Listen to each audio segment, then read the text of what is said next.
I'm 19 years old, a university student with glasses, blonde hair, and blue eyes. My life has been a constant cycle of being bullied and dealing with problems at every turn. Nobody at school likes me, and honestly, I don't like myself either. This feeling of loneliness and exclusion leaves deep scars on my soul, making every day harder than the last. I have no friends, no one to talk to, just my classes and my books. When my mom remarried, I never thought my life would change in the way it did. My stepfather Mark owns a company. What kind of company it is, I never found out, but it's clear he's wealthy. His wealth is evident from the luxurious furniture in the house, the constant shopping for new clothes, and our expensive vacations. The first time Mark came to the house, I was there to greet him with my mom. When Mark's eyes focused on me, the feeling I had was not just discomfort, but also an odd curiosity. "Scarlett," he said, "I've never seen you like this before." At that moment, unease crept in, but so did a strange sense of intrigue. When he looked at me, it felt as though he could truly see me, something I hadn't experienced in a long time. After all the bullying at school, this oddly felt good. But his gaze changed over time, becoming more intense and unsettling. At first, I was deeply disturbed by this. Mark's eyes seemed to peer into the darkness inside me. Strangely, his attention made the loneliness I carried feel a little lighter. But I couldn't help wondering if this might lead me into an even darker place. Mark's presence gave me a sense of safety at home, but it was mingled with an undefined danger. Every evening when Mark came home, I felt his eyes on me. Initially, it was just his gaze that made me uncomfortable. Then the messages started. My phone buzzed with texts like, "I'm watching you," and "You're beautiful, Scarlett." These messages unsettled me and made me anxious. They usually arrived late at night, when I was supposed to be in my deepest sleep.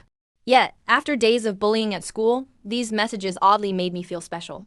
Somewhere deep down, I knew this was wrong.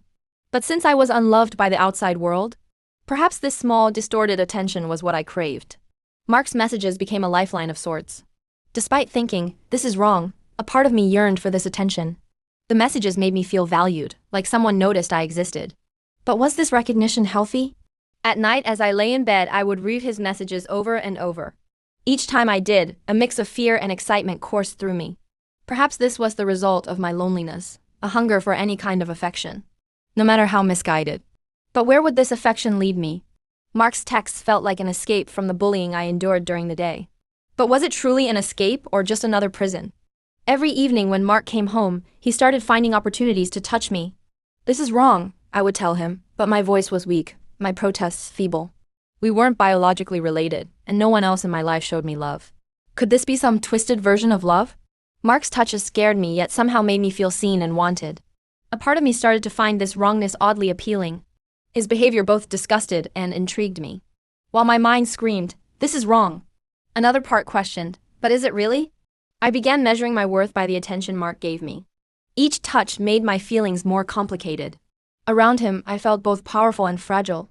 His actions were like an embrace at times and like a trap at others. These conflicting emotions sparked an internal battle within me, forcing me to confront my boundaries and what I was willing to accept. Was this affection, or was it a form of control? I found myself waiting for Mark's texts. I stopped avoiding his touches and instead started to accept them. It felt like an escape from the bullying at school. At home, at least someone wanted me. But was this the kind of acceptance I should allow? I battled within myself. On one side, I hated what was happening. On the other, I enjoyed the attention. Each moment with Mark made me question my identity, my values, and what I truly wanted. Was I becoming stronger by accepting this, or was I weakening myself further? The war inside me grew louder, and I couldn't figure out how to react to Mark's dark desires. Accepting his advances felt like giving up a part of myself. Yet it also felt like gaining something I had long craved. Validation.com. Mark's messages and touches felt like a refuge from the outside world. But was it a refuge or a trap? Should I measure my worth through his eyes? Or was there another way to find my value? One evening when Mark approached me again, I mustered the courage to ask, "Why me?" His response was simple. "Because I want you." Those words shattered something inside me. To be wanted was a new feeling. It was unacceptable, but I realized I had formed a connection with him. Mark's openness both comforted and deeply confused me. I began to measure my worth by the value he placed on me. But was this making me stronger or weaker? His confession laid bare my fragility, forcing me to confront my feelings. Was this some twisted form of love or a desperate need for connection? Could I find my worth through his desire, or did I need to discover it within myself? This internal struggle grew more intense with Mark's confession. pushing me towards self-reflection. Should I accept the connection I felt with him, or should I break free from it? The answer was buried deep within me. Tangled in my fears, my desires, and my need to be seen.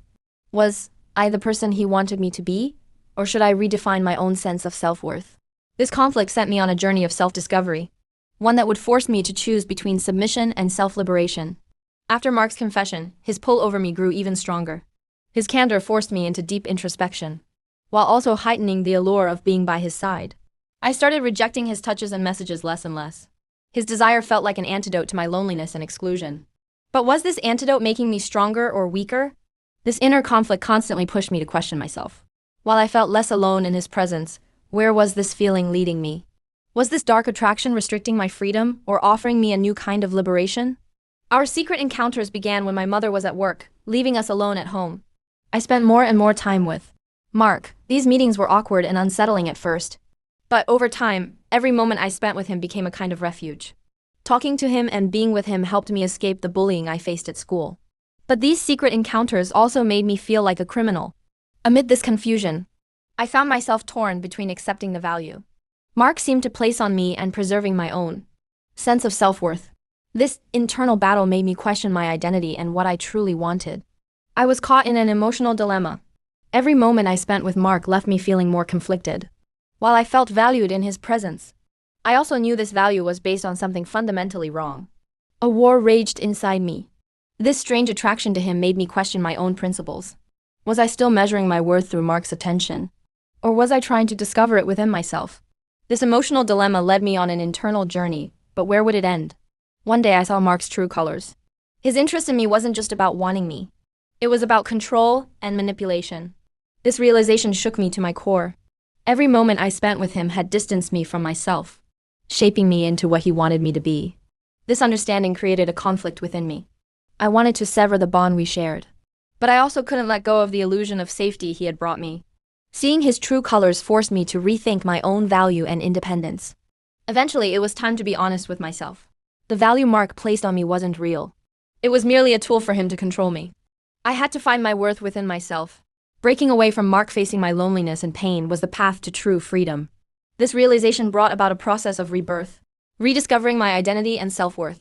Freeing myself from this dark relationship became my new beginning. I started charting my path independent of Mark's gazes, messages, and touches. This rebirth was challenging but also liberating. I found my strength in reclaiming my self-worth from within. And that was my greatest victory. The first night, my mom was away on a business trip, leaving Mark and me alone at home. There was an odd tension in the air. While Mark prepared dinner in the kitchen, I sat in the library trying to read a book. But that night, losing myself in the pages was nearly impossible. Every move Mark made, every glance he cast stirred a strange unease within me. At dinner, the silence between us was thick with unspoken words. Mark's gaze seemed to penetrate me, as if he could read my thoughts, see through me.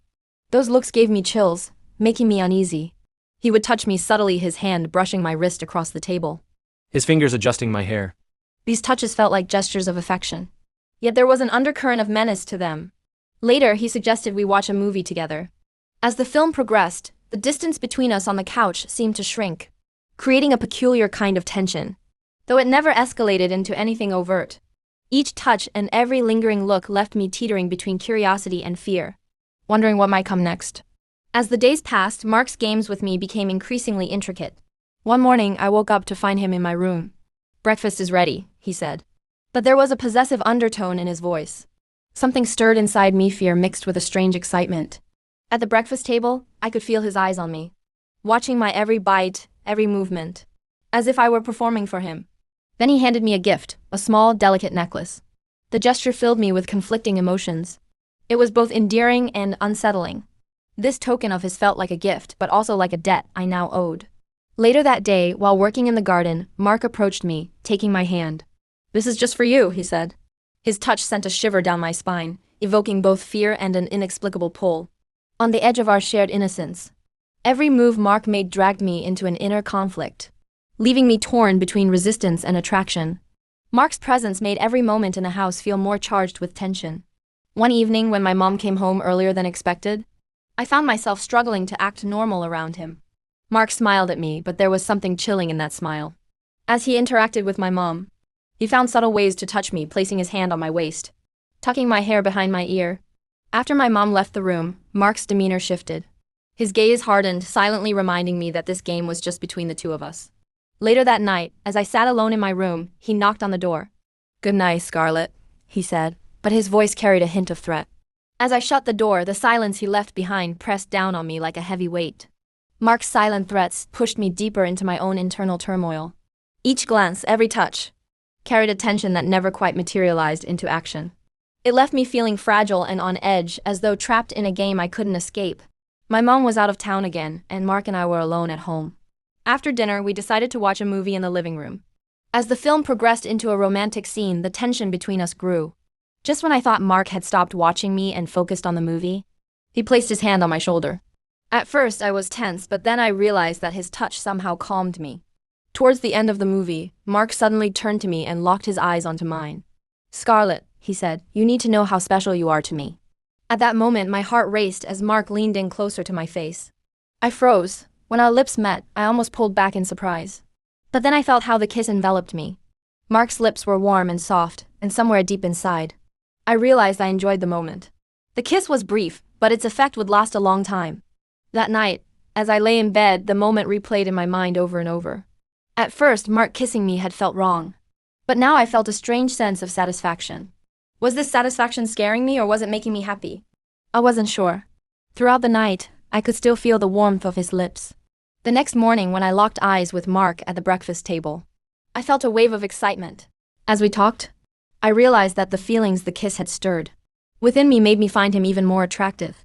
Mark's gaze now seemed deeper, more meaningful. That kiss had shifted the dynamics between us. I was now seeing a side of him I hadn't noticed before, and I felt an undeniable attraction. As the days went by, the effect of that kiss became more pronounced. One evening, when Mark and I were alone again, he opened a bottle of wine. "This is to celebrate special moments," he said, winking at me. The gesture both embarrassed and pleased me. As we drank, I sat next to him, and our conversation felt more intimate than it ever had before. At one point, Mark leaned in again, and this time, I leaned toward him as well. Our lips met once more, this time in a longer, deeper kiss. Afterward, I saw a spark in his eyes, and deep inside, I admitted to myself that I liked it. Now, this was no longer just his game. It was a reality I had silently accepted.